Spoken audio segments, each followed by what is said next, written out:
नमस्कार, स्वागत है आपका TWC जीएस वर्ल्ड में।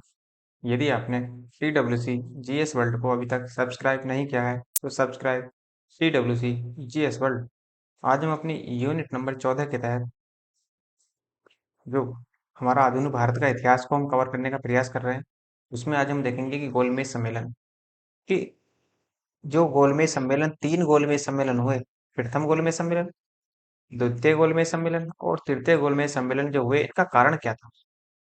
कि आखिर गोलमेज सम्मेलनों का कारण क्या हुआ? कहाँ पर ये गोलमेज सम्मेलन आयोजित किए गए?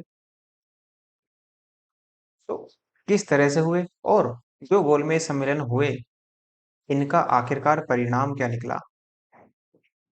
इनका परिणाम क्या होगा? इन सब के बारे में हम देखेंगे। तो स्टार्ट करते हैं अपनी यूनिट नंबर 14 को। अच्छा देखो, स्टार्ट करने से पहले जो हम अपने आधुनिक भारत के इतिहास के तहत है, जो हम पढ़ रहे हैं, उसमें केवल और केवल आपको 15 यूनिट और 16 यूनिट और 17 यूनिट, 3 यूनिट अभी आपकी बची हुई हैं। उसके बाद में आपका जो आधुनिक भारत का इतिहास है वो समाप्त हो जाएगा। उसके बाद हम अपना स्टार्ट करेंगे पॉलिटी, और पॉलिटी के बारे में समझने का प्रयास करेंगे वहां से, क्योंकि हम कंप्लीट जो हमारी हिस्ट्री है उसको हम पढ़ चुके हैं, जो हमारे सिलेबस का पार्ट है प्री के पॉइंट ऑफ व्यू से। बाकी जो मेंस के पॉइंट ऑफ व्यू से है उसको हम बाद में देखेंगे थोड़ा। तो पहले हम प्री के पॉइंट ऑफ व्यू से कवर करेंगे, उसके बाद में मेंस के पॉइंट ऑफ व्यू से कवर करने का प्रयास करेंगे।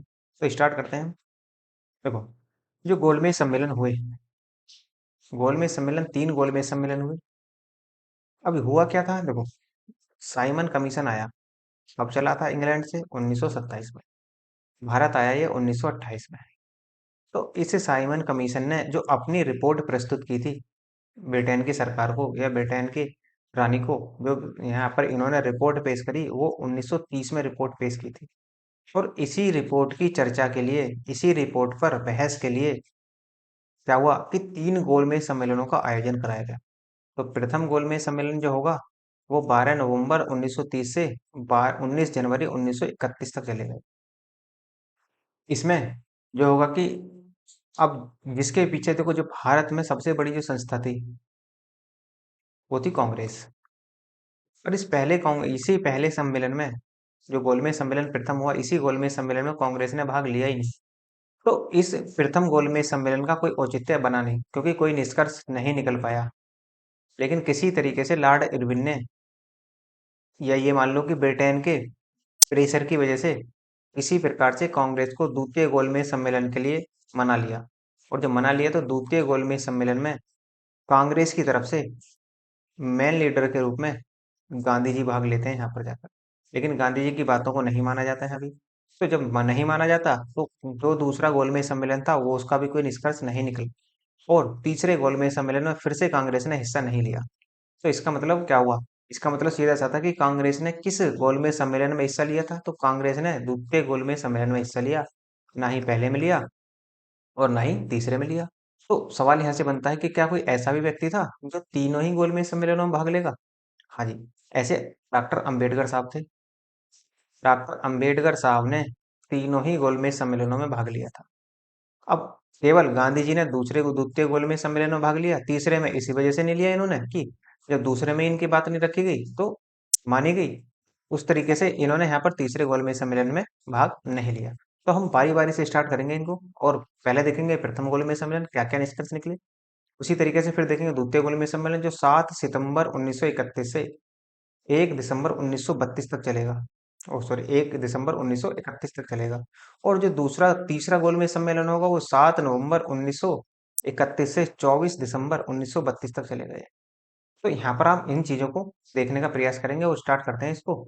ये 17 नवंबर 1932 होगा आपका। 17 नवंबर 1932 से 24 दिसंबर 1932 तक चलेगा। तो देखो, प्रथम गोलमेज सम्मेलन क्या था, क्या है आखिर? तो जो प्रथम गोलमेज सम्मेलन चला वो 12 नवंबर 1930 से, और जो चलेगा वो 19 जून 1931 तक चलेगा। काफी लंबा चला था। उसी तरह से कहाँ हुआ था? तो ये तीनों ही गोलमेज सम्मेलन जो आयोजित हुए, ये तीनों ही सम्मेलन लंदन में आयोजित होंगे। लंदन में सर जेम्स पैलेस में प्रथम गोलमेज सम्मेलन हुआ। और इसकी जो अध्यक्षता की थी वो मैकडोनाल्ड ने की थी। तो ये आपसे सवाल बन सकता है कि प्रथम गोलमेज सम्मेलन की अध्यक्षता किसने की थी? तो मैकडोनाल्ड ने की थी। और इस गोलमेज सम्मेलन में कुल 89 सदस्यों ने भाग लिया था। अब देखो इसमें कौन कौन से थे। अंबेडकर साहब गए थे, एससी एसटी का प्रतिनिधित्व कर रहे थे अंबेडकर साहब यहाँ से। मुस्लिम लीग से गए थे जिन्ना और मोहम्मद अली, जबकि हिंदू महासभा से गए थे मुंजे जयसिंह, और एंग्लो इंडियन के से केटी पॉल, ये गए थे यहाँ से। तो एंग्लो इंडियन की तरफ से केटी पॉल, सबको याद रखना है आपको। अंबेडकर ने जो प्रतिनिधित्व किया था वो एससी और एसटी का प्रतिनिधित्व किया जाकर प्रथम गोलमेज सम्मेलन में, जबकि जिन्ना और मोहम्मद अली मुस्लिम लीग का प्रतिनिधित्व करते हैं। और वहीं पर हिंदू महासभा का प्रतिनिधित्व किया मुंजे जयसिंह ने, और एंग्लो इंडियन का प्रतिनिधित्व किया था केटी पॉल ने। अब आप देखो कांग्रेस का कहीं नाम आया इसमें? कांग्रेस का कहीं नाम नहीं है, क्योंकि कांग्रेस ने हिस्सा ही नहीं लिया प्रथम गोलमेज सम्मेलन में, कांग्रेस ने हिस्सा नहीं लिया। इसी वजह से ये जो गोलमेज सम्मेलन होगा ये पूरी तरीके से फेल कर जाएगा। यह सम्मेलन असफल रहा क्योंकि कांग्रेस इसमें अनुपस्थित रही, क्योंकि कांग्रेस ने इसमें भाग नहीं लिया, या ये कह लो इंडियन नेशनल आईएनसी, आईएनसी ने इसमें भाग ही नहीं लिया। और मैकडोनाल्ड कांग्रेस को किसी भी कीमत पर सम्मेलन में भाग लेने की बात करता है। जो सदस्य थे मैकडोनाल्ड, जो अध्यक्ष थे प्रथम गोलमेज सम्मेलन के, मैकडोनाल्ड, मैकडोनाल्ड ने ही जो यहाँ का वायसराय था उस समय, वायसराय था लॉर्ड इरविन, लॉर्ड इरविन पर प्रेशर बनाया, और उससे ये कहा गया कि किसी भी तरीके से कांग्रेस को द्वितीय गोलमेज सम्मेलन में भाग लेने के लिए मनाइए, किसी भी हालत में। तो वही यहाँ पर हुआ। तो इरविन गांधी जी को रिहा कर देते हैं, क्योंकि जो गांधी जी जेल में थे, क्योंकि सविनय अवज्ञा आंदोलन के दौरान ही क्या हो जाता है, गांधी जी की गिरफ्तारी हो जाती है। जब गांधी जी की गिरफ्तारी हो जाती है तो गांधी जी को रिहा कर दिया जाता है, और इनसे समझौता कर लिया जाता है, और इसी को ही कहा जाता है, जो समझौता होगा उसी को ही गांधी इरविन समझौता कहा जाता है, गांधी इरविन समझौता। और यह समझौता कराते हैं टीबी सप्रू और जयकर। जो कुल मिलाकर ये जो समझौता हुआ, गांधी इरविन समझौता जो हुआ इरविन और गांधी के बीच में, वो टीबू सप्रू और जयकर की अध्यक्षता में, या कह लो कि मदद से, ये गांधी इरविन समझौता होता है। उसके बाद देखो गांधी इरविन समझौते में क्या क्या हुआ। इसी को गांधी इरविन समझौता कह देते हैं, इसी को दिल्ली समझौता भी कह देते हैं। और ये जो होगा, ये डेट आपकी वेरी वेरी इंपॉर्टेंट होगी, कभी कभी मैच कराने के लिए देता है वो। और मैच कराने के लिए आप जब भी पता लगा सकते हैं जब आपको एक कंप्लीट डेट पता होगी कि कौन सी घटना पहले घटित हुई और कौन सी घटना बाद में घटित हुई। तो देखो जितनी भी घटनाएं मैंने आपको पढ़ाई हैं आधुनिक भारत के इतिहास में, सारी घटनाएं आपको क्रम से पढ़ाई हैं। यदि आप शुरू से लेकर एंड तक का वीडियो देखेंगे तो आपको कुछ ज़्यादा माइंड पे जोर लगाने की जरूरत नहीं पड़ेगी, क्योंकि जब हम किसी चीज़ को एक प्रॉपर वे में पढ़ते हैं तो एक अपने आप ही रास्ता बनना शुरू हो जाता है। तो वो भी 5 मार्च 1931 को गांधी इरविन समझौता होता है, या दिल्ली समझौता होता है। अब इस समझौते के तहत क्या हुआ, देखो समझौते में जो आपके तेज बहादुर सप्रू थे और एम आर जयकर थे, ये समझौता करा रहे थे। राजनीतिक बंधुओं को, जितने भी राजनीतिक बंधु थे, या राजनीतिक बंधु नहीं, ये कह लो कि राजनीतिक बंदी थे, जितने थे उनको सबको रिहा किया जाए, जिन पर हत्या और हिंसा का आरोप नहीं है, केवल उन्हीं को रिहा करा जाएगा। अब देखो यहाँ पर बात अटक जाती है आखिर की, जो गांधी इरविन समझौता हो रहा था, कुछ लोग ये मानते हैं कि यदि गांधी जी चाहते तो जो भगत सिंह थे, राजगुरु थे और सुखदेव थे, कि कुछ लोगों का ये मानना था कि यदि गांधी जी चाहते तो इरविन से कहलवाकर इनकी सजा को माफ कर सकते थे, अर्थात इनकी जो फांसी की सजा बोली हुई थी इन तीनों व्यक्तियों को गांधी जी माफ करवा सकते थे। लेकिन हुआ क्या था, इरविन ने पहले ही कह दिया था कि जो राजनीतिक बंदी हैं उन्हीं को केवल रिहा किया जाएगा, जिन पर हत्या का आरोप है, जिन पर चोरी का आरोप है, उनको रिहा नहीं किया जाएगा। तो भगत सिंह, राजगुरु और सुखदेव पर था हत्या का आरोप, क्योंकि इन्होंने सैंडर्स की हत्या की थी, और इसी वजह से 23 मार्च 1931 को तीनों व्यक्तियों को फांसी दे दी जाती है। तो गांधी जी इसमें कुछ नहीं कर पाए, लेकिन कुछ लोगों का ये मानना था कि यदि, क्योंकि इरविन पर था प्रेशर बहुत ज्यादा है, तो गांधी जी यदि कहते, अब देखो अंदर क्या हुआ, गांधी और इरविन के बीच में समझौता क्या हुआ, क्या बातें हुई, ये तो या तो ये दोनों जानते हैं या ईश्वर जानता है, बाकी चौथा व्यक्ति और कोई ऐसा नहीं है जो जानता हो। अब जो भी हुआ बाद में तो देखो कोई कुछ भी कह ले, लेकिन हो सकता है कि उस तरह की परिस्थितियां ही ऐसी हो। जो भी हुआ वो बात की बात छोड़ दो, उसे समय के साथ ही छोड़ दो उसको। अब हुआ समुद्र के किनारे नमक बनाने का अधिकार प्राप्त हो, कि जो भारतीय नागरिक थे या भारत की जो जनता थी, जो भी समुद्र के किनारे हमारे राज्य आते हैं, इधर गुजरात था, इधर महाराष्ट्र था, नीचे गोवा, उससे नीचे कर्नाटक, फिर केरल। इधर आप देखेंगे तमिलनाडु, आंध्र प्रदेश, उड़ीसा और पश्चिम बंगाल वाला जो क्षेत्र था। ये जो सब तट थे, इन्हीं तटों पर ज्यादातर क्या होता है, नमक की प्राप्ति की जाती थी। तो नमक बनाने का अधिकार भारतीयों को मिलना चाहिए। और फिर ये हुआ कि सविनय अवज्ञा आंदोलन को वापस लिया जाए। इरविन की तरफ से यह मैसेज आया कि सविनय अवज्ञा आंदोलन को आप वापस लोगे।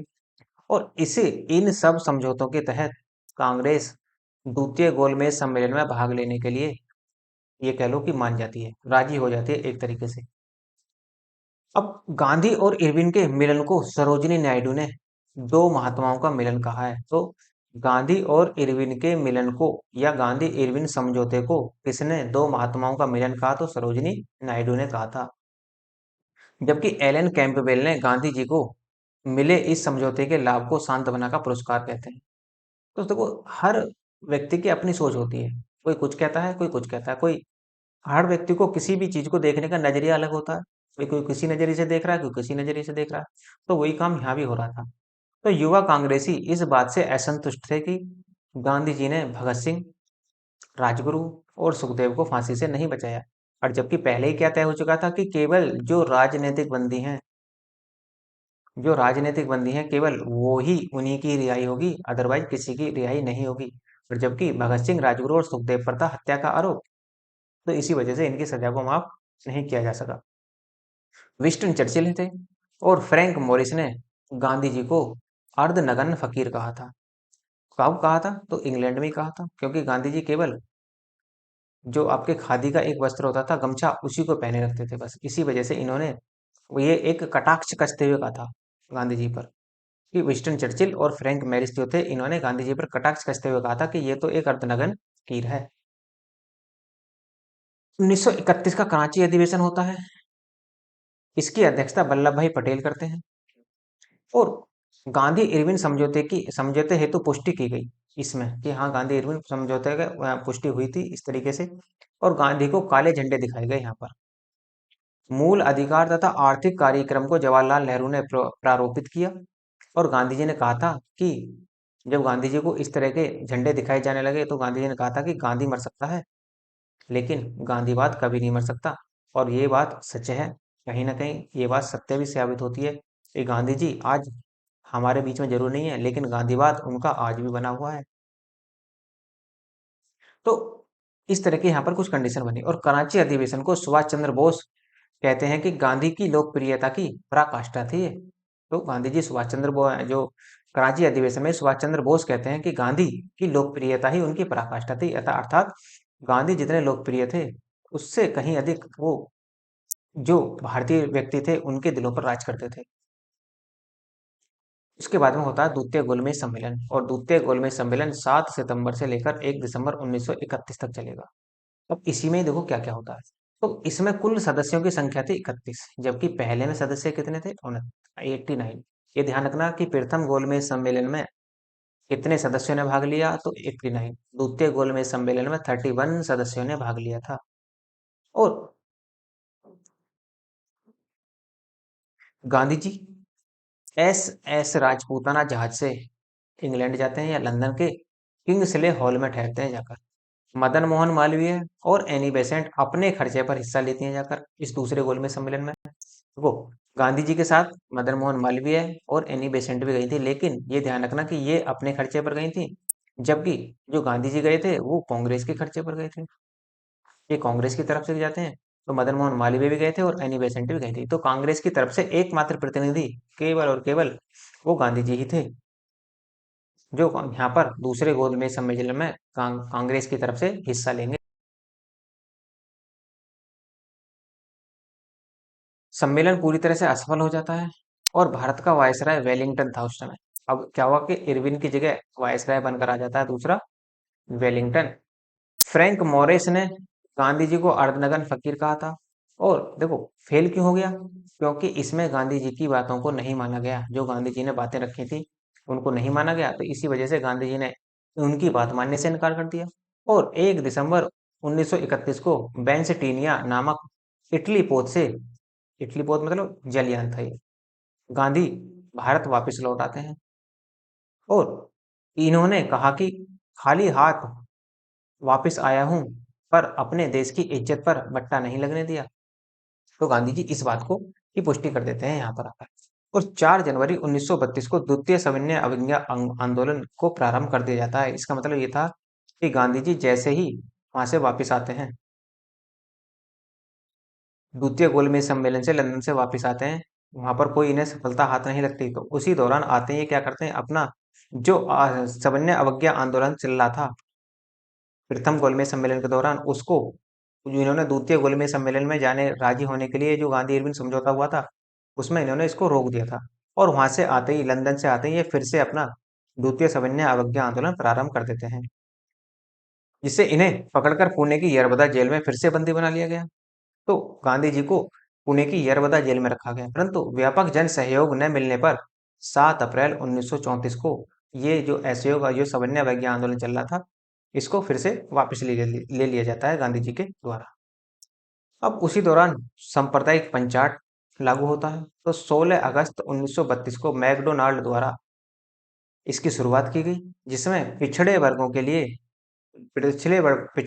के लोगों के लिए पृथक निर्वाचन मंडल की बात की गई। और इसी को ही कम्युनल अवार्ड या सांप्रदायिक पंचाट के नाम से भी जाना जाता है, या इसको मैकडोनाल्ड अवार्ड के नाम से भी जाना जाता है। तो ये ध्यान रखना कि मैकडोनाल्ड अवार्ड जो लाया गया था वो कब लाया गया था, तो 16 अगस्त 1932 को मैकडोनाल्ड अवार्ड लाया गया था। अब पूना समझौता होता है, देखो पिछड़े वर्गों के लिए क्या कर दिया उन्होंने, आरक्षण की तो बात कर दी। इसी वजह से क्या हुआ, अब जो अंबेडकर साहब थे, अंबेडकर थे, वे क्या करते हैं, वो जो एससी एसटी के लिए जो आरक्षण दिया गया था उसको लेने के लिए राजी हो जाते हैं कि इनका जो निर्वाचन होगा वो अलग होगा। जैसे 1909 के अधिनियम में क्या कर दिया गया, 1909 के अधिनियम में मुस्लिमों को अलग निर्वाचन के लिए आमंत्रित किया गया, उसी तरीके से यहाँ भी जो एससी और एसटी थे उनके लिए भी क्या कर दिया गया, उनके लिए भी अलग से निर्वाचन पद्धति का अधिकार लाया गया यहाँ पर। और इसी वजह से गांधी जी अंबेडकर साहब के से मिलकर एक समझौता करते हैं, जिसे पूना समझौता के नाम से जाना जाता है। और ये जो पूना समझौता होगा वो 24 सितंबर 1932 को होगा। तो देखो पीसीएस कैसे सवाल अटकाता है, वो पूछ लेता है कि 1932 को गांधी इरविन समझौता हुआ। अब सोचो आप खुद, क्या गांधी इरविन समझौता 1932 को हुआ? नहीं। जबकि पूना समझौता 1932 को होता है, तो स्टेटमेंट कैसे हो जाती है, वहीं पर तुरंत गलत हो जाती है। इसी वजह से क्रम से पढ़ना जरूरी होता है। ठीक। तो आगे 20 सितंबर 1932 को पुणे की यरबदा जेल में गांधी जी का आमरण अनशन प्रारंभ होता है। और सी राजगोपालाचारी और राजेंद्र प्रसाद के कहने पर अंबेडकर ने गांधी से मुलाकात की। इसी वजह से तो किसकी रिक्वेस्ट पर, तो राजगोपालाचारी थे और राजेंद्र प्रसाद थे, इनके कहने पर जो अंबेडकर साहब थे, अंबेडकर साहब गांधी जी से मिलने के लिए राजी हो जाते हैं एक तरीके से। और गांधी ने राज्य में सीटों की संख्या को, मतलब एससी और एसटी के लिए जो सीटें लंदन में जो द्वितीय गोलमेज सम्मेलन या तृतीय गोलमेज सम्मेलन के दौरान ये 71 सीटें एससीओ को दी गई थी, वो गांधी जी ने ये कहा कि हम कांग्रेस की तरफ से आपको 148 सीटें देंगे। तो देखो लगभग कितना हुआ, लगभग दुगने से भी ज्यादा सीटें यहाँ पर जो एससी जाति थी उसको दिए गए। और यहाँ पर देखो वाद विवाद बहुत ज्यादा हुआ था गांधी और अंबेडकर साहब के बीच में, क्योंकि दोनों ही वकील थे। जब दोनों ही वकील थे तो क्या हुआ, तो ये इन दोनों के बीच में वाद विवाद बहुत हुआ, और अंततः यह निष्कर्ष निकला कि जो अंग्रेजों ने इन्हें 71 सीटें दी हैं, अब उन्हें बढ़ाकर 148 कर दिया जाएगा, और वो उन 148 सीटों को कांग्रेस देगी। आप इन सीटों को नहीं लेंगे आप अंग्रेजों से। तो इसी वजह से क्या हुआ, इसी को ही पूना समझौते के नाम से जाना जाता है, क्योंकि ये समझौता जो हुआ था वो पूना की यरबदा जेल में ही हुआ था, क्योंकि उस समय गांधी जी जो थे वो जेल में ही थे। पुणे की यरबदा जेल में ही ये समझौता होता है, तो इसी वजह से इसे पूना समझौता का नाम से भी जाना जाता है। तो केंद्र में 10% से बढ़ाकर 18% कर दिया गया। देखो ये तो प्रांतों में बढ़ी, और ये जो बढ़ी केंद्र में जो इनकी संख्या बढ़ी एससीओ की, वो 10% थी पहले, अब उसको 18% दिया गया। गांधी जी के समक्ष भीमराव अंबेडकर और मदन मोहन मालवीय के बीच पूना पैक्ट होता है, अर्थात जो बीच में भूमिका निभा रहे थे, अहम भूमिका जो निभा रहे थे वो मदन मोहन मालवीय निभा रहे थे। इस समझौते से राजगोपालाचारी इतने खुश हुए कि उन्होंने अंबेडकर से अपनी कलम बदल ली। तो ये भी अच्छी बात थी, वो खुश होने की तो बात थी, लेकिन अंबेडकर कहीं से भी खुश नहीं थे। अंबेडकर ने तो जाते जाते ये तक कह दिया था कि यदि ऐसा ही चलता रहा तो एक दिन मैं हिंदू धर्म को ही परिवर्तित कर दूंगा, अर्थात अपना धर्म ही बदल लूंगा। और ये आगे चलकर ये बात सिद्ध भी हो गई कि अंबेडकर साहब ने हिंदू धर्म को त्याग कर बौद्ध धर्म अपना लिया था। बाद में ये बौद्ध धर्म के अनुयायी भी बन जाते हैं, क्योंकि कुछ बातें ऐसी थी जो नागवार गुजर रही थी अंबेडकर को, लेकिन एक प्रेशर में आने के बाद में वो सब चीजें उन्हें माननी पड़ी, और इसी वजह से अंबेडकर साहब ने हिंदू धर्म को छोड़कर बौद्ध धर्म अपनाने का फैसला किया। हरिजनों के लिए पृथक निर्वाचक मंडल को खारिज कर दिया जाता है, और इस समझौते पर गांधी जी की तरफ से मदन मोहन मालवीय ने हस्ताक्षर किए थे, क्योंकि गांधी जी जो थे वो जेल में थे। जबकि गांधी जी की जेल से देखो इन दोनों के बीच में मध्यस्थता कौन करा रहे थे, मदन मोहन मालवीय। तो मदन मोहन मालवीय ने ही गांधी जी की ओर से इस समझौते पर हस्ताक्षर किए थे। और राज्य विधान परिषदों में हरिजनों की सीट को 71 से बढ़ाकर ये 148 कर दिया गया। अब तीसरा गोलमेज सम्मेलन होगा। तीसरा गोलमेज सम्मेलन 17 नवंबर 1931 से 24 दिसंबर 1932 तक चलेगा। और 17 नवंबर 1932 से और 24 दिसंबर 1932 तक चलेगा। पूरी तरीके से असफल हो जाता है, क्योंकि कांग्रेस ने इसमें फिर से भाग नहीं लिया, इसी वजह से ये असफल हो गया।